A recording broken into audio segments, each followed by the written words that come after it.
838쪽에 있습니다. 구약성경 838쪽. 구약성경 838쪽 시편 51편 1절부터 6절까지를 제가 한 절, 성도님들이 한 절 교독하도록 하겠습니다.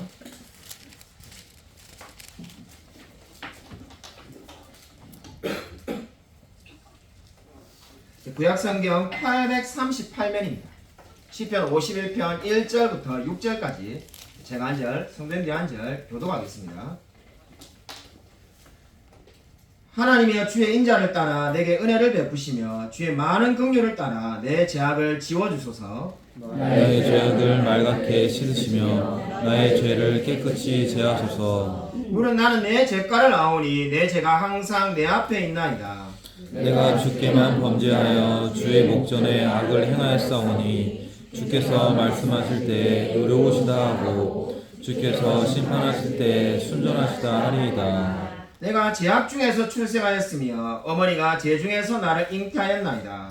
보소서 주께서는 중심이 진실함을 원하시나니 내게 지혜를 은밀히 가르치시리이다. 아멘. 오늘 설교 제목은 참회의 기도입니다. 한 남자가 있었습니다. 어느 날 우연히 남편이 있는 유부녀의 목욕 장면을 보게 되었습니다. 그리고 그녀가 아이를 가졌다는, 자신의 아이를 가졌다는 소식을 듣자 자신의 잘못을 은폐하기 위해서 그 남편을 최전방에 전쟁터로 보내서 죽게 만들었습니다. 이렇게 말하면은 마치 우리가 아침 드라마, 막장 드라마를 이야기하는 것처럼 들리는데 이것이 바로 오늘 이 시편의 저자인 다윗의 이야기가 되겠습니다. 다윗은 바로 오늘 지금 이 시편 51편에서 자신이 그 범한 죄에 대해서 회개하며 뉘우치며 고백하고 있습니다. 오늘 지금 이 성경 말씀은 정말 우리가 주일 아침에 그것도 예배 시간에 설교 내용으로 말하기는 정말로 민망한 내용을 담고 있습니다. 사무엘하 12장 13절에 지금 이 시편 51편의 배경이 되는 부분이 나오는데 내가 여호와께 죄를 범하였노라 이렇게 딱 한 말씀이 나옵니다. 사무엘하 12장 13절에는 내가 여호와께 죄를 범하였노라고 한마디밖에 나오지 않는데 그 마음이 어땠는지 다윗이 그 당시에 바세바를 범하고 그리고 그 남편을 죽게 만들었던 그때가 얼마나 힘들고 괴로웠던지에 대해서 지금 오늘 시편 51편에 잘 말을 하고 있습니다. 1절을 보시면은 하나님이여 주의 인자를 따라 내게 은혜를 베푸시며 주의 많은 긍휼을 따라 내 죄악을 지워주소서라고 기도하고 있습니다. 제가 서두에서 말한 것처럼 다윗은 하나님 앞에 죄를 지었습니다. 어떠한 죄를 지은 걸까요? 다윗이 바세바를 범하고 그 남편을 죽인 것은 십계명을 통해서 본다면 세 개의 십계명을 어긴 거라고 말할 수가 있겠습니다. 첫 번째가 제 7계명인 간음하지 말라는 계명을 어긴 겁니다. 그리고 6계명에 살인하지 말라. 그리고 제 10계명에 내 이웃의 아내를 탐내지 말라는 세 가지의 계명을 동시에 어긴 사람이 다윗이 되겠습니다. 그리고 이 다윗의 죄로 말미암아 가장 고통받았을 사람이 누구일까요? 거의 우문에 가까운데 누가 뭐래도 바세바일 겁니다. 이것은 뭐 누구나 다 아는 거지만은 성경 우리가 면밀하게 보고 성경 공부를 하다 보면은 이 바세바가 당했을 고통이 얼마나 컸을까라는 것을 우리가 알게 됩니다. 왜냐하면은 바세바의 온 집안 사람들이 다윗의 열렬한 팬이었기 때문입니다. 다르게 말한다면 다윗의 열렬한 지지자들이 바로 바세바 가족들이었습니다. 대표적인 예가 이 바세바의 아버지가 엘리암이었는데 다윗의 제일 측근에 37명의 장수가 있었습니다. 성경 보면 37명의 다윗이 총애하는 장수가 있었는데 그 중에 한 명이 바로 바세바의 아버지 엘리암이었다고 말합니다.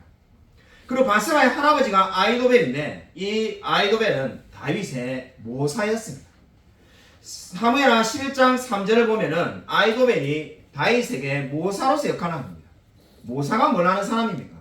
다윗에게 조언을 해주고 그 앞길을 다 인도하는 거죠. 그렇기 때문에 사실상 다윗의 행동대장이 바세바의 아버지고 장수니까요. 그 지적으로 그리고 전략을 세워주는 사람이 바세바의 할아버지입니다. 이 다윗 왕국은 한마디로 다윗이라는 사람은 어떻습니까? 바세바의 가문과 함께 해가지고 그 모든 것을 누리고 사는 사람인 겁니다. 그런데 지금 다윗이 어떻게 한 겁니까? 바로 그 바세바를 범하고 그 남편을 죽였으니까 아마 이 엘리암과 아이도벨은 자기 가문에 다윗이 엄청난 모욕을 주었다고 생각했을 것이 분명합니다. 그렇기 때문에 우리가 역사를 보면은 압살롬의 반역 때 아이도벨이 다윗의 모사임에도 불구하고 압살롬 편에 서지 않습니까? 그 이유가 뭔지 우리가 충분히 유추할 수가 있습니다. 바세바를 범하고 그 남편을 죽였기 때문에 아마 오랫동안 앙금을 가지고 있었을 겁니다. 내가 언젠가는 다윗에게 복수하리라. 결국 그래서 압살롬이 반역을 하자 아이도벨은 압살롬 편에 서서 다윗을 죽이려고 합니다.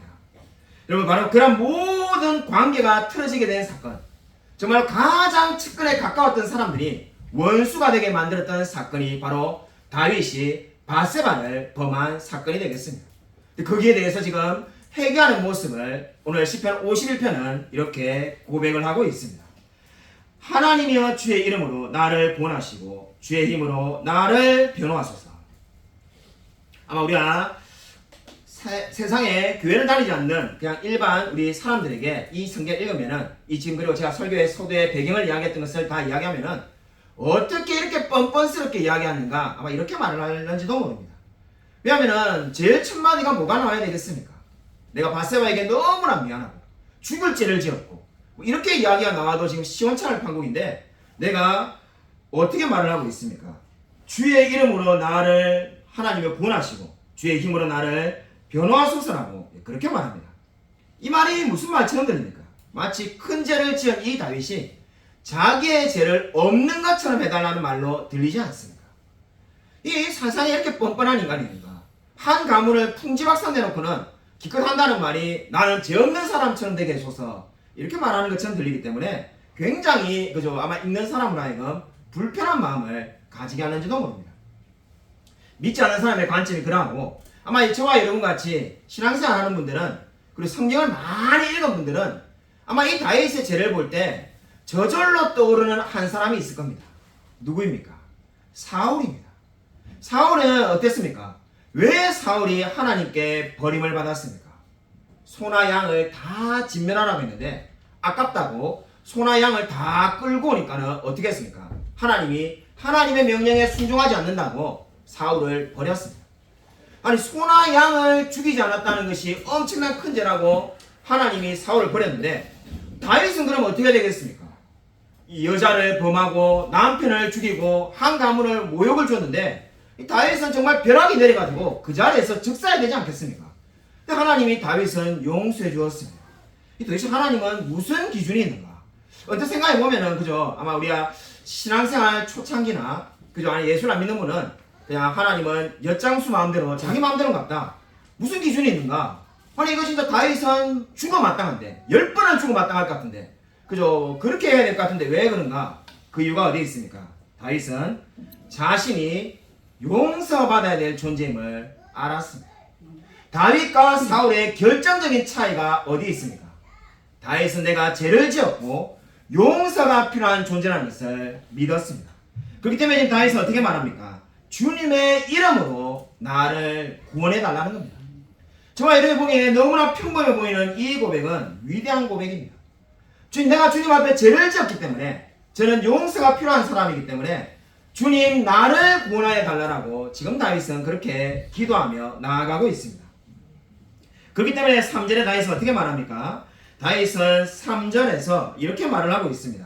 물은 내 죄가를 아오니 내 죄가 항상 내 앞에 있나이다라고 그렇게 외치고 있습니다.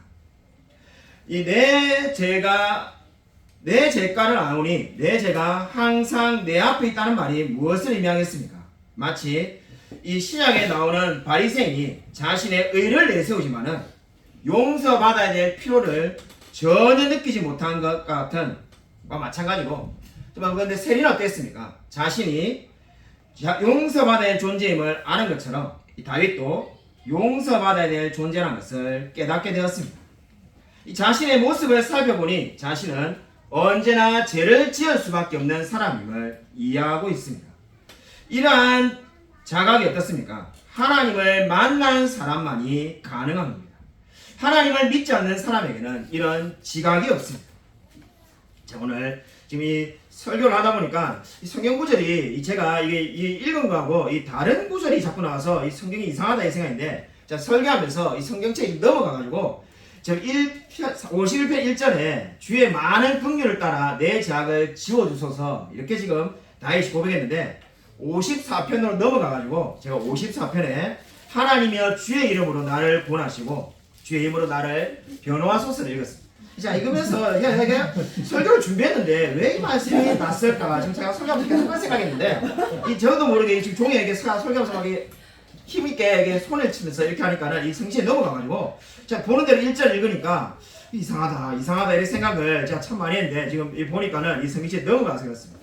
어쨌든 다윗이 1절에서 고백한 내용은 바로 자신의 용서받아야 될 존재라는 것을 믿고, 어떻습니까? 내 죄악을 지워달라고 말을 하는 겁니다. 자신의 죄악을 지워달라는 게 뭡니까? 마치 우리가 언뜻 보면은 죄를 하나도 안 지은 사람처럼 지워달라고 말을 하는 것이 뻔뻔스럽게 보이지만은 결코 그렇지가 않습니다. 바로 자신이 용서받아야 될 존재라는 것을 다윗은 인정하고 있습니다. 그래서 3절에 보시면은 다윗은 어떻게 말을 하고 있습니까? 물은 나의 죄과를 아오니라고 말합니다. 그리고 내 죄가 항상 내 앞에 있나이다 라고 말을 하고 있습니다. 이 말이 무엇을 의미하는 겁니까? 자신이 늘 죄를 지을 수밖에 없는 존재라는 것을 주님 앞에 인정하고 있습니다. 죄에 대해서 가장 유명한 설교는 미국의 고등학교 교과서에서 실려있다고 하는데, 미국의 1차 세계 부흥 때 조나단 에드워즈가 말했던 이 설교가 되겠습니다. 진노하신 하나님의 손안에 있는 죄인들이라는 설교가 있습니다. 모든 죄인들은 다 불 위에, 이 불타는 불 위에 마치 거미줄에 매달려 있는 거미와 같다는 겁니다. 그러니까 저와 여러분을 비롯한 모든 죄인들은 불이 타고 있는 그 불길 위에 대롱대롱 매달려 있는 거미와 마찬가지라는 겁니다. 그럼 그 불길에 언젠가는 휩싸이면은 이 거미줄이 끊어지게 되고, 그럼 그 거미는 어떻게 되겠습니까? 불길 속에 들어가게 되겠죠. 그러면 그 불길 속에서 마치 소금 치듯이 거미가 얼마나 괴롭겠습니까? 그곳이 바로 어디라는 겁니까? 지옥이라는 겁니다. 이것이 바로 조나단 에드워즈의 설교의 내용이 되겠습니다. 한마디로 저와 여러분이 그러한 위험 가운데 늘 처해 있다는 겁니다. 그것을 깨달은 다윗은 내 죄를 없애달라고 하나님께 간절히 기도하였습니다. 그래서 나의 모든 죄가 주 앞에 있다라고 그렇게 말을 하였습니다. 여러분, 진정으로 저와 여러분이 죄인임을 인정하고 있습니까? 여러분, 정말로 우리가 하나님 앞에 죄인임을 인정한다면 아직까지 하나님을 믿지 않는 영혼들에게 복음을 전할 수밖에 없습니다. 저도 최근에 복음을 전할 기회가 있었습니다.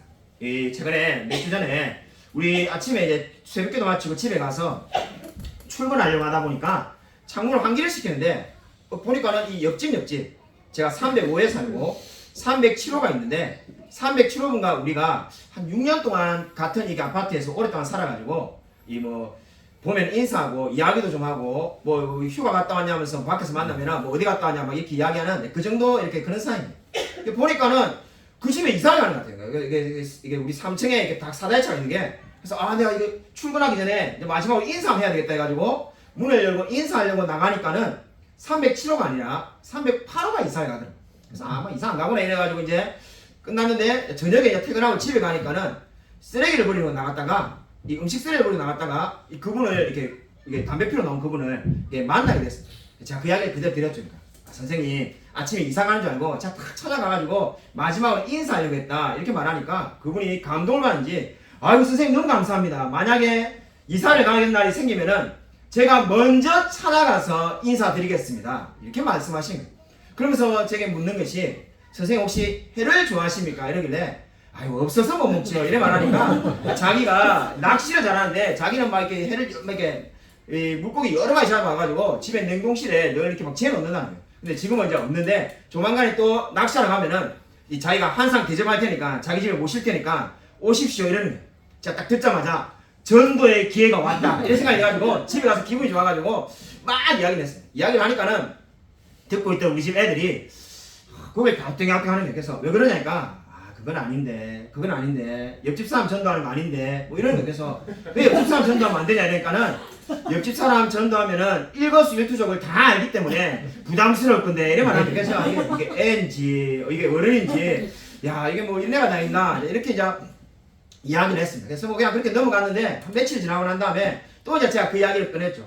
기대가 돼가지고 빨리 이제 초대하면은 선물 하나 사들고 가서 전도해야 되겠다. 그래서 우리 마치 예전에 지원이 서린이 먼저 예수 믿고 우리 같은 아파트에 김소영 집사님 지금 신앙생활 잘하고 계시듯이 또 전도할 기회가 왔다. 주님이 주셨다. 이렇게 생각하고 우리 막 이야기를 또 꺼내니까 사모가 이번에 또 시큰둥한 거예요. 그래서 아니 이게 또 왜 이런가. 그제는 막 애들이 이렇게 했는데 사모가 안 될 것 같다 이러는 거예요. 그래서 아니 이거 전도 시작도 안 했는데 아니, 말도 안 해봤는데 왜 그러냐니까 자기가 그 남편분의 그 아내분을 밖에서 이렇게 길에서 우연히 봤다는 거예요. 그래서 이게 교회 다니겠냐고 물어봤다는 거예요. 그래서 뭐라고 대답하냐니까는 그분이 딱 이렇게 말을 하다는 거죠. 자기 아버지가 스님입니다. 그래가지고 이 스님의 딸인 거예요. 그래서 제가 너무 놀래가지고 아니 스님이 어떻게 딸이 있냐면서 저하고 똑같은 생각하시는데 아니 스님이 어떻게 딸이 있을 수 있냐니까는 우리 아내가 아니 그 스님 중에 그런 교파 있지 않냐 그 딸도 낳아도 되고 아들도 낳아도 되는 그런 분 그 종교에 있다는 거예요. 그때 얼마나 실망했던지 가만히 생각해보니까 이 스님의 딸을 어떻게 전도하나 이 극강의 난이도인데 이 불가능하지 않겠나 이런 생각하다가 아니다 이게 정말로 이렇게 전도하면은 귀한 일이다 이래가지고 우리가 기도 중에 있습니다. 여러분도 정말 생각나면은 정말 기도해 주시기 바랍니다. 그래서 정말 스님의 딸도 정말 하나님이 역사하시면은 예수님을 믿게 될 줄로 믿습니다. 그래서 우리가 정말 모든 사람은 복음을 전할 이 의무가 있습니다.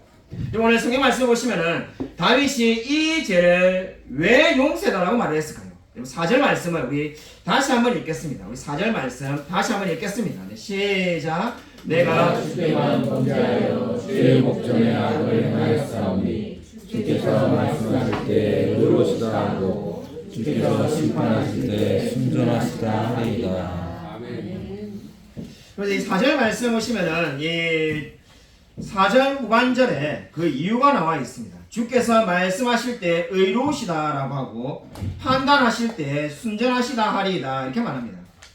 우리 개혁 성경을 보시면은 이 그래서 또는 그 결과라는 말을 생략되어 있습니다. 그래서 원어를 직역하면은 그래서 주께서 말씀하실 때 의롭다함을 받으며 판단하실 때에 깨끗하게 되려는 것입니다. 이렇게 지금 이야기하는 겁니다. 한마디로 다윗이 왜 참여하려고 하고 있습니까? 이 기도에서 원하는 것이 무엇입니까? 하나님과 교제하는 사람이 되고자 하는 겁니다. 다윗은 진정으로 주님과 화목해지기를 원하고 있습니다. 그래서 이 다윗이 주께만 범죄했다라고 지금 그렇게 말을 하고 있는데 다윗이 사실 주께만 범죄한 것이 아니지 않습니까? 다른 사람들에게도 죄를 짓지 않았습니까? 근데 왜 다윗은 주께만 범죄했다고 말을 하는 겁니까? 다른 사람들을 얕잡아 봐서 그렇게 말하는 게 아닙니다. 그는 다른 사람에게 행한 모든 것을 잘 알고 있습니다. 근데 그 모든 다른 사람에게 행했던 것은 뭐라는 겁니까? 최악의 것이 아니라는 겁니다. 정말로 최악의 상태가 뭐라는 겁니까? 하나님께 죄를 지은 것이 최악의 상태라는 겁니다. 그렇기 때문에 다윗은 어떻게 고백한 겁니까? 내가 주께만 범죄했다고 그렇게 고백하고 있습니다. 왜냐하면 하나님과의 관계가 붕괴된 것이 하나님과의 관계가 깨어진 것이 다윗에게 최악의 상태였다고 그렇게 말을 하고 있습니다. 성경에 보면은 또 다른 이에 대한 뚜렷한 예가 있습니다. 요셉의 경우도 마찬가지였는데 요셉이 보디발 장군의 아내의 유혹을 받았을 때 어떻게 말하였습니까? 창세기 39장 9절에 이렇게 말을 합니다. 그런즉 내가 어찌 이 큰 악을 행하여 하나님께 득지하리이까? 그런즉 내가 어찌 이 큰 악을 행하여 하나님께 득지하리이까? 이렇게 말하였습니다. 요셉을 괴롭힌 게 뭘까요? 요셉을 괴롭힌 것은 자신이 여인에 대하여 죄 지을 가능성 때문에 괴로워했던 것이 결코 아니었습니다. 요셉이 두려워했던 것은 하나님 앞에 죄를 지을까 두려워한 겁니다. 이것이 정말로 진정한 참된 영적인 사고방식입니다. 그렇기 때문에 저와 여러분의 우리가 정말 두렵게 하는 것이 무엇입니까? 내가 하나님 앞에 죄를 지을까 두려워하는 겁니다. 다른 사람에게 죄를 짓는 것이 정말 아무 문제가 없다는 뜻이 결코 아닙니다. 하나님 앞에 죄를 짓는 것이 가장 잘못되었다는 겁니다. 오래된 영화 밀양을 보면은 그 전도연 씨가 남자를 유혹해가지고 그저 어디 뭐 강변인가 그저 이런데 갈대밭 같은데 남자하고 관계를 맺기 위해서 이렇게 가는데 남자가 막 신이 나서 막 갔다가 결국 관계를 맺으려고 하다가 맺지 못하고 뭐라고 말을 합니까? 하나님이 보고 계신 것 같아서 도무지 할 수가 없다 이렇게 말을 합니다. 그 마음이 무엇을 의미하겠습니까? 내가 항상 주님 앞에 있다는 겁니다. 내가 정말 주께만 범죄하는 주님께 내가 범죄할 수 없다는 마음으로 그 모든 것을 거부하는 겁니다. 여러분, 저와 여러분이 정말 우리가 죄에 대해서 생각하는 것을 보면 어떤 생각이 많습니까? 특정한 죄에 대해서 우리가 집중하는 경향이 있습니다. 간음, 살인, 도덕질 그런 이 죄들이 정말 우리가 죄다 이렇게 생각하는 경향이 있습니다. 사실 그러한 생각들을 우리가 정말로 다 떨쳐버려야만 합니다. 왜냐하면 이 성경은 뭐라고 말하고 있습니까? 죄를 특정한 일에다가 국한시키고 있지 않습니다. 죄는 어떻습니까? 바로 하나님 앞에서 죄를 지은 거라고 분명히 말을 하고 있습니다. 우리가 요한 웨슬레라는 이 감리교를 창시한 분의 이 책을 읽어보면은 어떠한 특정한 죄 때문에 죄를 깨닫지 않았음을 알 수가 있습니다. 이 요한 웨슬레가 어느 날 이 대서양 한복판에서 폭풍우에 휩싸이는 배 가운데 있었는데 그때 보면은 모라비안 교도들이 열심히 기도하고 있는데 요한 웨슬레는 두려워서 어쩔 줄 몰랍니다. 요한 웨슬레가 무슨 죄를 지은 게 아닙니다. 여자를 범하거나 살인을 하거나 누굴 때리거나 돈을 훔치거나 우리가 흔히 말하는 죄를 하나도 짓지 않았습니다.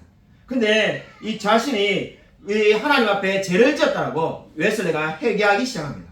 왜냐하면 그는 모라비아 교도들은 전혀 두려워하지 않는데 자신은 죽음을 두려워하고 어찌할 줄 몰라하는 모습을 보고 내가 하나님을 신뢰하는 사람이 아니구나 하는 것을 깨닫게 되었다고 합니다.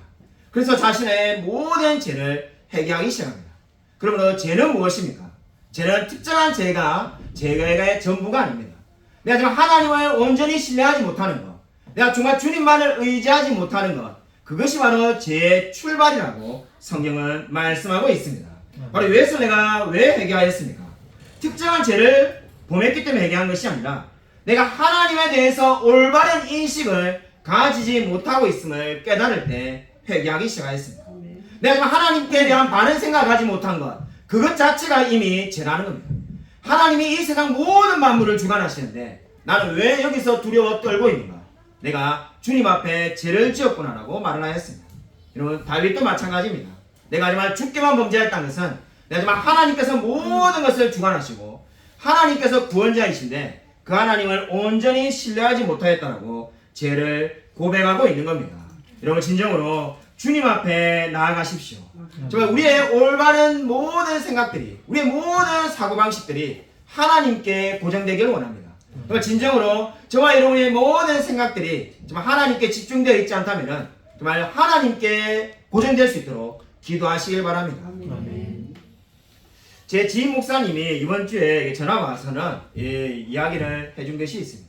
제 지인 목사님 이번 주에 일어난 이야기를 말하면서 막 기도해달라고 해가지고 놀랬습니다. 그래서 무슨 일이냐 하니까는 딸이 시설에 한 달간 격리되기로 됐다는 거예요. 제가 깜짝 놀래가지고 뭘 잘못했냐니까는 이야기를 해주시는데 어느 날 식사를 하다가 지난주에 이 목사님의 사모님이 딸이 좀 말을 잘 안 듣고 사춘기가 좀 심하게 왔는데 그래서 그 딸이 막 계속 이제 어머니 말에 계속 거부감을 드니까는 어머니가 이렇게 막 뭐라기 시작하다가 화가 나니까 소리를 지르기 시작했다는 거예요. 막 소리가 이제 높아져가지고 소리를 지르니까 옆집에서 바로 경찰에 신고를 했어요. 옆에서 아동학대라고 그래가지고 그게 어떻게 가능하냐? 제 수준에는 이해가 잘 안 가서 그게 어떻게 가능하냐? 이러니까는 솔직히 이야기하면서 제가 얼마 찔리든지 그걸 가지고 신고하면은 저는 뭐 이미 벌써 경찰서에 손갔어야 될 것 같은데 그게 어떻게 가능하냐니까 그 동네가 그 유명한 정인이 사건이 일어난 동네랍니다. 그래서 사람들이 굉장히 아동학대에 대해서 예민했는데 옆집에서 막 소리를 지르기 시작하니까는 바로 경찰 신고입니다. 경찰이 왔는데 하필 그때 사모님이 딸을 때리고 있었다는 거예요. 경찰이 보고는 바로 현장에서 딸을 격리하기로 결정합니다.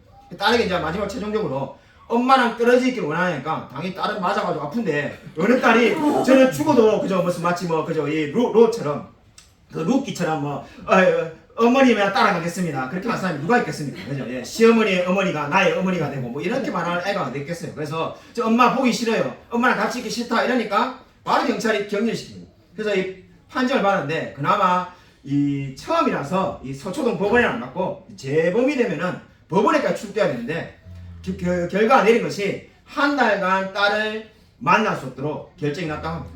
그래서 딸은 시설에서 있고 부모랑 격리된 거예요. 그래서 그러면 어떻게 되냐니까는 뭐 어떻게 되기는 말 그대로 그게 전부라는 거예요. 그래서 딸하고 연락도 할 수 없고 만약에 그 사모님이 딸에게 다가가면은 이제 법적으로 조치를 취한다는 거예요.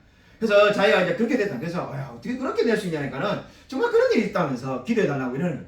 그래서 아니 그럼 딸은 이렇게 괜찮다고 후회하지 않냐니까는 후회 엄청 하고 있다면서 시설에서 나갈 수 없는 거예요.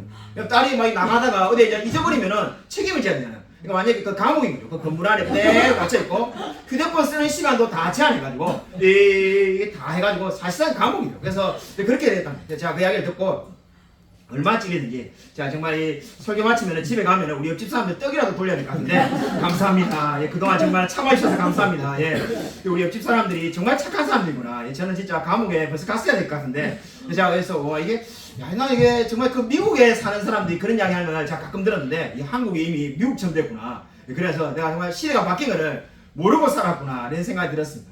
정말 아마 시시각각 이 가치관이 바뀌는 것 같습니다.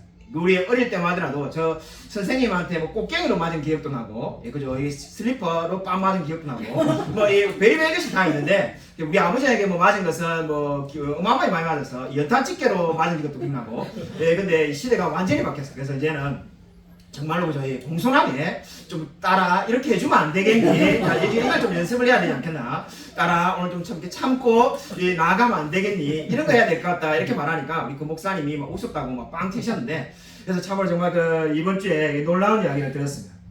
그리고 오늘 말씀을 보시면은 여기서 제 문제에 대해서 깨달아야 될 두 가지 중요한 사실을 말하고 있습니다. 오늘 성경 말씀을 보시면은 보소서라는 말이 두 번이나 나오고 있습니다. 저와 여러분이 가지고 있는 우리 개혁성경은 6절에 한 번만 보소서가 나옵니다만은 실제로 5절에도 그 앞에 보소서라는 말이 생략되어 있습니다. 보소서 내가 재학 중에서 출생하였으며 이렇게 말을 해야 됩니다. 보소서 내가 재학 중에서 출생하였으며 이렇게 말씀을 하게 되는데 내가 재학 중에서 출생하였다는 말이 어떤 의미가 되겠습니까? 다윗은 다른 사람의 죄를 그러니까 다른 사람에게 자신의 모든 죄를 탓으로 돌리지 않겠다는 겁니다. 그러니까 우리가 죄를 지을 때마다 얼마나 많이 남 탓을 합니까? 이 말이 다른 사람에게 이 탓을 많이 합니다. 뭐 어떤 이런 상황이 있었기 때문에 내가 죄를 지었어. 저런 상황이 되어서 내가 죄를 지었어. 이런 이야기들을 곧잖아. 근데 다윗은 지금 보소서 내가 재학 중에서 출생하였습니다. 이 말은 자신의 잘못을 인정한다는 겁니다. 다윗도 얼마든지 변명할 수 있었습니다. 바세바가 벌거벗고 목욕하지 않았습니다. 그때 딴 데에서 목욕하고 있었으면 제가 죄를 안 지었을 거 아닙니까? 이렇게 말할 수 있지만은 다윗은 결코 그렇게 말하지 않았습니다. 내가 재학 중에서 출생하였으면 나는 죄인이고 나는 죄밖에 지을 수 없는 존재임을 지금 인정하고 있습니다. 두 번째 보소서가 6절에 나오는데 보소서 주께서는 중심이 진실함을 원하시오니 내게 지혜를 은밀히 가르치시리이다 이렇게 말씀하고 있습니다. 주께서 중심이 진실함을 원한다는 것은 다윗은 자신의 죄로 인하여 깨닫게 되었다라고 고백을 하고 있는 겁니다. 무엇을 깨닫게 되었다는 겁니까? 정말로 자신의 모든 죄가 이제 하나님 앞에 심각한 죄였다는 것을 인정하고 있습니다. 한마디로 자신의 모든 것이 이제 하나님께 기준을 두겠다는 것을 의미하고 있습니다. 우리 이 세상 사는 것을 보면은 모든 사람들이 기준이 자기 자신입니다. 그래서 티모시 존스라는 말은 분은 이렇게 말하는데 아무리 좋은 이야기를 해도 내게 유익이 되지 않으면은 그것은 절대로 진리가 아니다. 그러니까 아무리 좋은 이야기를 해줘도 그게 내게 유익이 안 되면은 진리가 아니라고 믿는 것이 현대의 흐름이라는 겁니다. 근데 지금 다윗은 뭐를 말하고 있습니까? 이제 보소서 주께서 중심이 진실함을 원하시오니 이 말은 자신의 모든 생각과 마음을 하나님의 말씀에 맞추겠다는 의미가 되겠습니다. 진정한 회개가 뭔지 이 두 번의 보소서에 잘 드러나고 있습니다. 첫 번째 보소서에서 말하는 것처럼 진정한 회개는 내가 죄인임을 인정하는 겁니다. 그리고 두 번째 보소서에서 나가는 것처럼 진정한 회개가 뭡니까? 이제 모든 나의 삶의 기준을 하나님의 말씀에 맞추어서 살겠다라고 나아가는 겁니다. 그리고 저와 여러분이 진정으로 하나님께 회개한다면 우리가 어떻게 해야 되겠습니까? 나는 죄를 지을 수밖에 없는 사람임을 인정하고 하나님의 말씀에 나의 삶을 맞추어 나아가야 합니다. 우리가 1월 달에 우리가 성경 통독도 했고 우리가 성경 필사를 지금 몇 년째 계속하고 있습니다. 현대인들 보면은 우리가 그저 성경을 읽을 시간이 없습니다. 그래서 우리 성경을 읽으십시오 이렇게 말하면은 시간이 없다는 말을 곧잘 하곤 합니다. 정말 목사님 바쁩니다. 목사님은 그저 늘 그저 교회에 있으니까 시간이 많지만은 자기들 너무나 바쁘답니다. 네, 제가 그 이야기를 수십 년 동안 들었습니다. 그래서 실제로 정말 또 바쁩니다.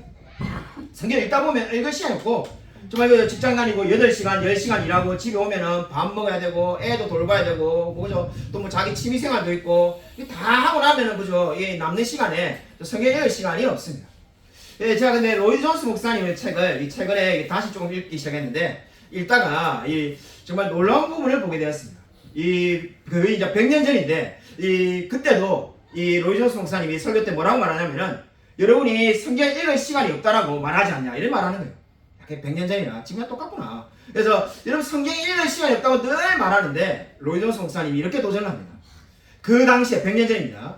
지금보다 역사상 가장 근로 시간이 적었던 때는 단 한 번도 없었다. 역사상 가장 근로 시간이 짧은 시대를 여러분이 사는데 왜 성경 읽을 시간이 없다라고 말하는가 이렇게 도전하는 것을 보게 되었습니다. 제가 그때 그걸 보고 제가 충격을 받는데 그때 아마 근로 시간이 1920년 아니면 1940년에 몇 시간이겠습니까?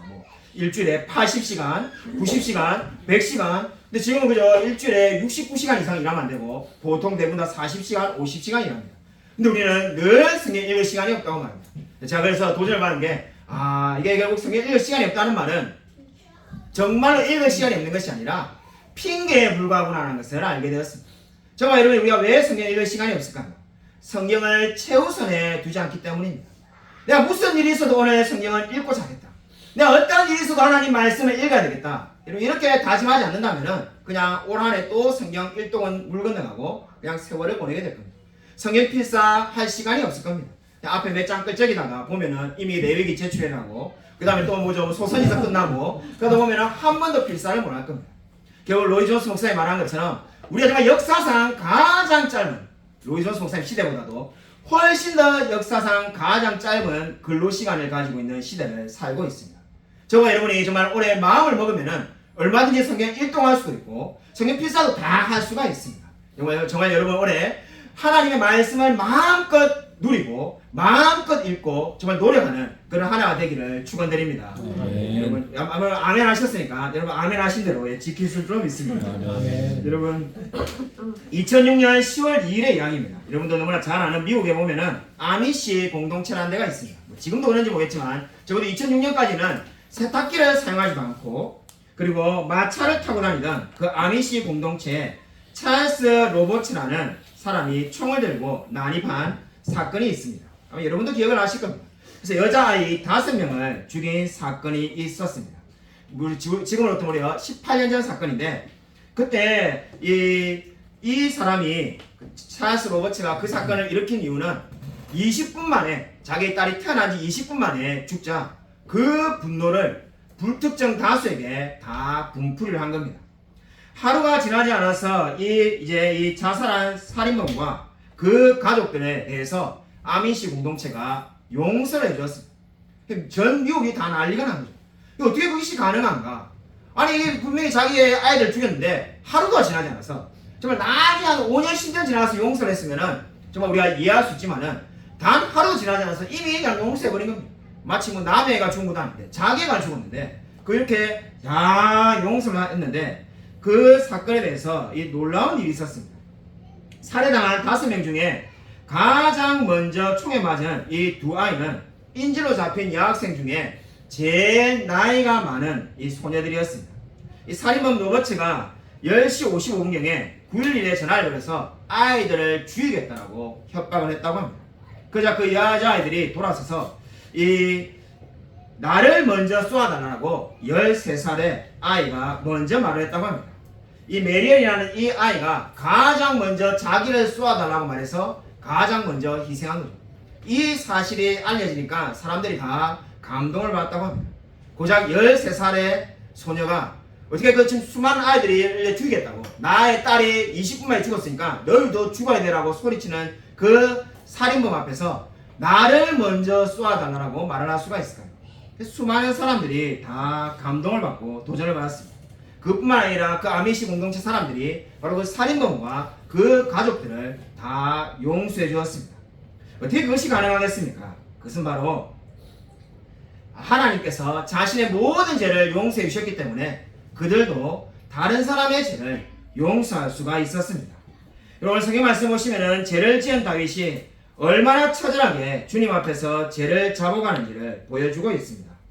다윗은 정말 자신이 죽게만 범죄하였고 내가 항상 정말 죄를 지을 수밖에 없는 죄 가운데 출생한 사람이라고 그렇게 고백을 하였습니다. 여러분, 저와 여러분도 죄를 지은 것이 있습니까? 그러면 먼저 하나님께 용서를 구하십시오. 그리고 다른 사람들에게 용서를 구하고 화해를 요청하십시오. 다윗은 비록 하나님께 죄를 지었고 바세바에게 죄를 범했지만은 철저하게 회개하며 자신이 용서받아야 될 존재임을 인정하며 나아갔습니다. 저와 여러분도 용서가 필요한 사람입니다. 그 어떤 사람도 완벽한 사람은 아무도 없습니다. 저와 여러분도 정말 하나님께서 용서해 주셔야만 하고 정말 다른 공동체원들이 또는 우리의 가족들이 나를 품어주고 용서해주고 용서받아야 될 존재라는 것을 여러분이 인정해야만 합니다. 저와 여러분도 마찬가지입니다. 정말 우리가 너무나 죄를 지을 수밖에 없는 연약한 존재이지만은 말씀 앞에서 늘 회개함으로써 하나님만을 의지하며 살아가는 저와 우리 모든 성도님이 되시기를 주님의 이름으로 간절히 축원드립니다. 이 시간 우리 말씀을 생각하면서 한번 주여 한번 크게 외치고 간절히 통성기도 하겠습니다. 주여